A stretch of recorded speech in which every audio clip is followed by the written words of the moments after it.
Ұлттық отбасы күніне орай киелі кимешегім атты қазақ аналарының шеруі өтті. Шара қазақ аналары дәстүрге жол жобасы аясында ұлттық құндылықты ұлықтап, төл дәстүрді дәріптеу мақсатында ұйымдастырылды. Аяғыма кигенім бұлғар етік сәулем ай, аманымнан марадың ызғар өтіп сәулем ай.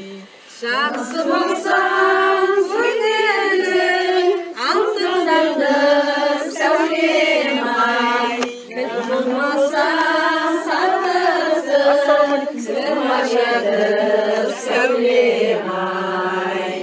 Салтанатты шеру Әбіш Кекілбаев атындағы өлкетану мұражайы алаңында өтіп, қатысушылар музеймен танысты. Отбасы ұлттық құндылықтар туралы әсерлі кездесу Қабиболла Сыдиықов атындағы Маңғыстау облыстық кітапханасында жалғасын тапты. Ұйымдастырушылар ұлттың ғасырдан ғасырға жалғасып келе жатқан дәстүрлердің жандануына мұндай кездесулердің маңызы зор дейді.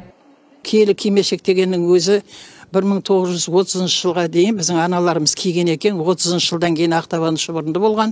Одан кейін жоқтық соғыс болған. Одан кейін ашаршылықтан кейін, соғыстан кейін жұрттар есін жия алмай көпке дейін кимешекті басына кие алмаған. Одан кейін ол кимешек жайында қалып қойып, музейге жетіп қалды жағдайы.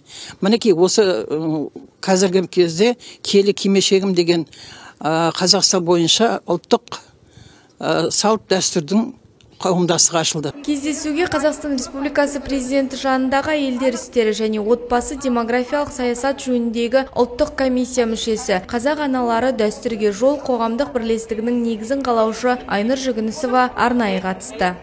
Қазақ деген кезде ең бірінші образ адам әйел заты бас жағын жабу керек екенін түсінді.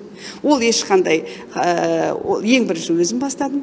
Жаңағы осы ақ кимешекке келіп, ақ кимешекті кигелі, ақ кимешектің киесінің өзі құдіреті соншалық адамның жолын асады деп мен өзі жүрген жерде айта отырам. Ол не үшін деп сұрақ қойып жатады, ол кимешектің жолға қандай қатысы бар деп. Ол әйелдің ұмыт болып кеткен жаңағы мінез құлқы өзіне қайтып келеді. Баяғыдағы аналарымыздың сезінген сезімін сезіну арқылы тіптен өмірге деген көзқарасын өзгереді. Қазақ аналары дәстүрге жол жобасы республика көлемінде 1 жылдан аса жұмыс істеп келеді. Қоғамдық бірлестік құрамында 16 аймақтан 8 мыңнан аса қатысушы бар. Соның ішінде бірлестіктің Маңғыстау облыстық филиалы ақпан айында ашылып, бүгінде 100-ден аса әйел адамдардың басын қосып отыр. Жобаның 1 жылдығына орай ұйымдастырылған байқауда облыстық филиал бас жүлде иемденді. Аяулым Серікқызы, Мұқағали Нұрдәулет, Ақтау Ньюс.